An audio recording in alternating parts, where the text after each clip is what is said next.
एक दिन उसने सुना कि कोई गांव के बाहर एक जंगल था, छोटा सा वन, उसमें एक महात्मा आया है।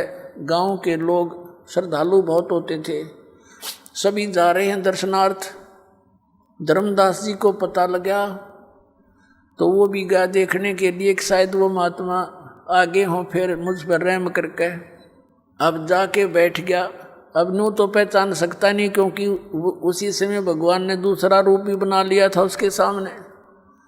तो उसने प्रश्न किया कि महाराज जी, ब्रह्मा जी, विष्णु जी, शिव जी के कोई माता पिता हैं? वो लगा कहने, वो जो कैसेट फीड कर रहा था, ये तो अजरो अमर हैं, सर्वेश्वर हैं, महेश्वर हैं, ये मृत्युंजय हैं, कालज्जय हैं। लाला जी ने कहें रॉन्ग नंबर है, उठ के चल पड़ा। यो नहीं, वो को नहीं, वो महात्मा नहीं है, वो ज्ञान नहीं है इसका। उठ के आ गया वापस। अब इस तरह 6 महीने बीत गए, ना खावे, दुबला पतला हो गया। उसकी पत्नी में परमात्मा ने प्रेरणा करी।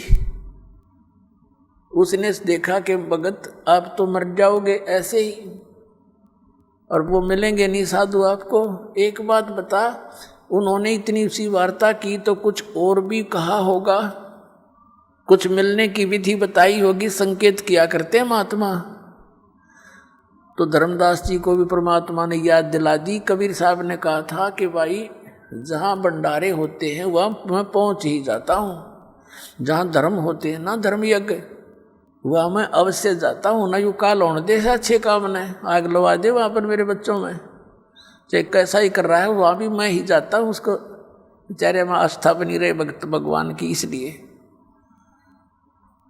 तो उसने ये बात बताई आमनी को। आमनी कहने लगी फिर तो बन गई बात, आप भंडारा कर दो, आपका धन बतेरा, परमात्मा ने दया कर रखी, सेठ हो आप तो, और भंडारा कर दो। अब उसने कहा था 1 दिन का, उसने 3 दिन का धरा, क्योंकि खुले हाथ का था कि कदे 1 दिन में ना आवे मात गुरु जी, महात्मा जी।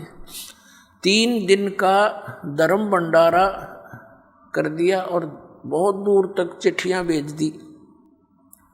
अब साधु संत आए प्रथम दिन, और धर्मदास जी तो अपना वो जैसे सर्प की मणि गुम हो जाती है, वो तो वो ही देखता है। भंडारा खाने वाले खा रहे हैं, खिलाने वाले खिला रहे हैं, और वो यूं देखता जा रहा है। देखा कि नहीं आए, सारा दिन गया। फिर बैठ कर रोया सारी रात। सुबह फिर यही स्थिति थी, अगले दिन भी। तीसरा दिन बाद दोपहर हो गया, और अंदर से जो वास्तविक पुकार, हृदय की पुकार उसने की कि हे परमात्मा, या तो आज दर्शन दे दियो अपने दास ने, नहीं सुबह आपका दास जीवित नहीं रहेगा, आत्मघात करूंगा, आत्महत्या करके मरूंगा, मेरे पर जिया नहीं जा सकता, वो भक्ति में कर नहीं सकता, और आगे की कोई रास्ता मिला नहीं। इस जीवन में इसका क्या करूंगा मैं, ऐसे पशु जैसे जीवन को जी कर। ये फाइनल फैसला उसने हृदय से कर लिया। वो तो अंतर्यामी है कि आज बात बिगड़ेगी। एक कदम का पेड़ था, जहां वो भंडारा चल रहा था उससे 100 फुट की दूरी पर परमात्मा आकर वहां विराजमान हो गए, सतलोक से चलकर। 1 मिनट में जहां से जहां पहुंच जाते हैं। और धर्मदास जी देख ही रहे थे, कोई साधु संत वहां बैठों को देखकर फिर इधर उधर देखा तो सामने क्या देखा, को हो ये बैठे हैं। एकदम दौड़ा गया, निकट से देखा कि तीजों का त्यों स्वरूप है, और जिंदा महात्मा का रूप है। चरणा में पड़ गए, नु सीने के लिपट गए, नु जो कर बालक के चिपट जाकर, बालक अपने माता पिता के चिपट जाकर ऐसे। और कहने लगे महाराज, वो आंखों में देखे आंसू भराए, ये परमात्मा माफ कर दियो, इबका छोड़ कर ना जाइयो अपने दास को। उसका न्यू हो रहा कि वे चले ना जा, छोड़ो नहीं कती, चाहे क्यों करके मैं करना पड़ो, कुछ भी करना पड़े।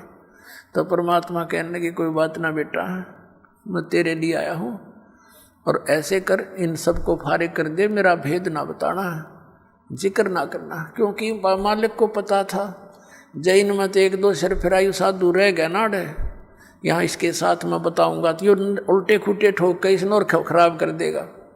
तो परमात्मा ने कहा इन्हें निकाल फटाफट तो।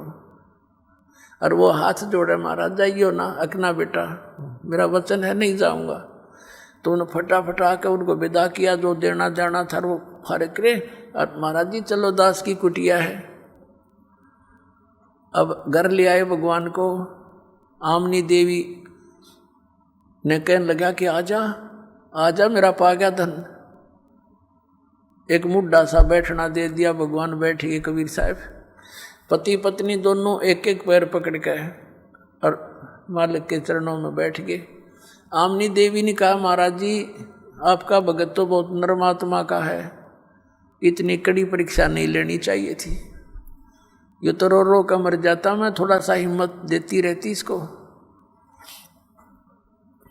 परमात्मा ने कहा बेटा इसको मैंने दुखी इसलिए किया कि ये काल का वकील बन रहा था।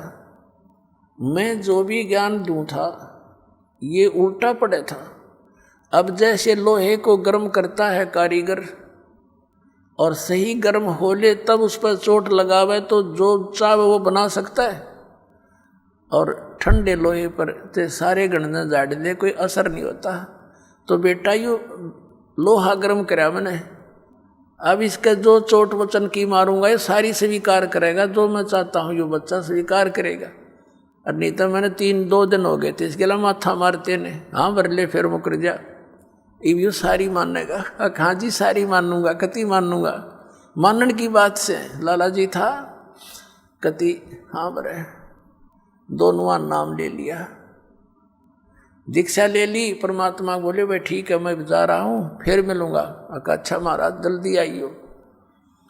अब क्या किया परमात्मा ने, उसने मन में सोची, सारी कथा सुन रखी थी कि किसी प्रकार वो लोक दिखाई दे। परमात्मा अपना गवाह बनाना चाहते थे। उस आत्मा को निकाला सूक्ष्म रूप में आकर और सतलोक में लेकर गए। पीछे से धर्मदास जी बेहोश हो गए। 3 दिन और 3 रात तक अचेत पड़े रहे, मरे नहीं।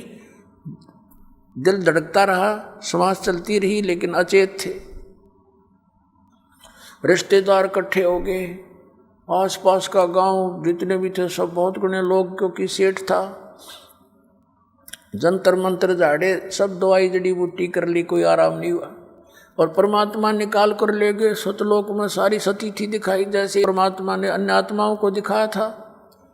आदरणीय मलुकदास साहिब जी को, आदरणीय नानक साहिब जी को, आदरणीय दादू साहिब जी को, आदरणीय गरीबदास साहिब गांव छुड़ानी जिला जज्जर वाले को, आदरणीय घीसा दास साहिब जी गांव खेखड़ा जिला मेरठ उत्तर प्रदेश वाले को। ये तो दास के नोटिस में है, बाकी और तो बहुत घने पुण्यात्माओं को साथ ले गए होंगे।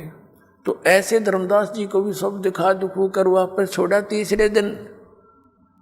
और धर्मदास जी जब उठे सचेत हुए, महाराज जी कहाँ हैं, महाराज जी कहाँ गए, कहाँ गए, अरे कहाँ गए। अब घरवाले ने सोचे चलो ये भगवान जीत गया, यूँ जीवित तो हो गया। और परमात्मा ने कहा था मैं काशी के अंदर भाई जुलाहे का काम करूँ और सतनाम दूंगा, वहाँ आ जाइए।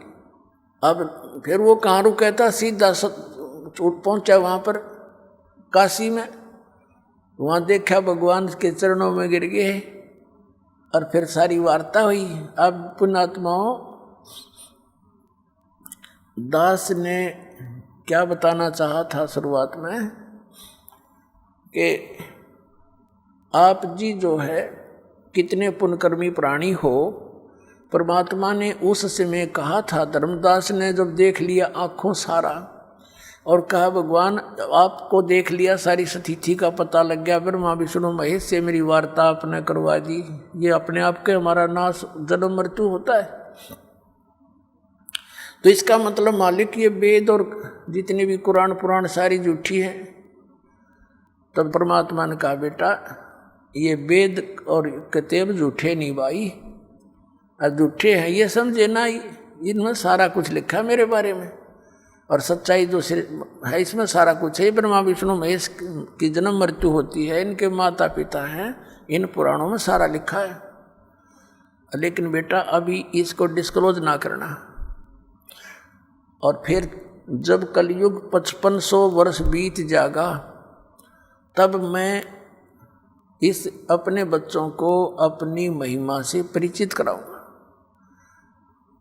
तो धर्मदास ने कहा है भगवान, अभी तो कलयुग का अच्छा सा समय है और पिछली पीढ़ी आवेगी, उस समय तो कलयुग में और घने लोग बिगड़ जाएंगे। परमात्मा, आज आपकी बात को कोई मानने को तैयार नहीं, उस समय कौन स्वीकार करेगा?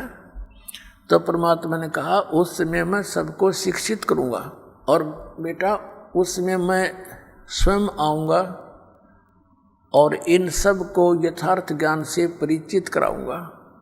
तो पुण्यात्माओं, धर्मदास जी को समझाया कि धर्मदास मेरी लाख दुआई, ये सार नाम की दबार ना जाई। और सार नाम बार जो पढ़ी बिचली पीढ़ी हंस नी तरही। फिर दोबारा कहा कि धर्मदास मेरी लाख दुआई, ये मूल ज्ञान की दबार ना जाई। ये जो ज्ञान मैंने तुझे बताया अभी, ये डिस्क्लोज ना करना यो, नहीं तो ये बिचली पीढ़ी हंस नी तरही। मूल ज्ञान तो तब तक छुपाई जब तक ये 12 पंथ मिट जाए। ये 12 काल के जो पंथ चले हैं, ये अपना कह सुन लेंगे सारी कुछ, ये सारे चल लेंगे जब तक इनका एंड हो लेगा जो कुछ ये कहना चाहते हैं उसका। और फिर मैं स्वयं जाऊंगा या अपना अंश भेजूंगा। मालिक ने कहा है कि जो गरीबदास जी का 12वां पंथ होगा, ये 12 पंथों में से अंतिम पंथ, तो उसी में आगे चलकर मैं आऊंगा। तो परमात्मा नहीं आए तो दास भेज दिया।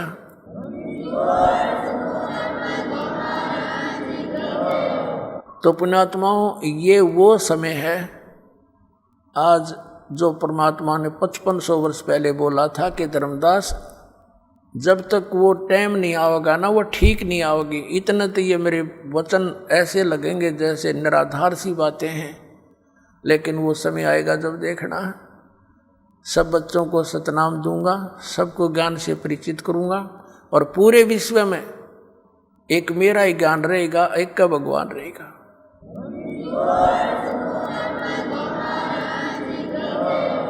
और सबको सतनाम दे करके पार करूंगा, मेरा वायदा है। तो पुण्यात्माओं, आज आपका जन्म इस समय में है। आप कितने पुण्यकर्मी प्राणी हैं, कोई लेखनी नहीं, दास के पास कोई शब्द नहीं जो आपकी किस्मत को बता सकूं। धन है आपके माता पिता जिनसे जन्म हुआ। बोलो सतगुरुदेव।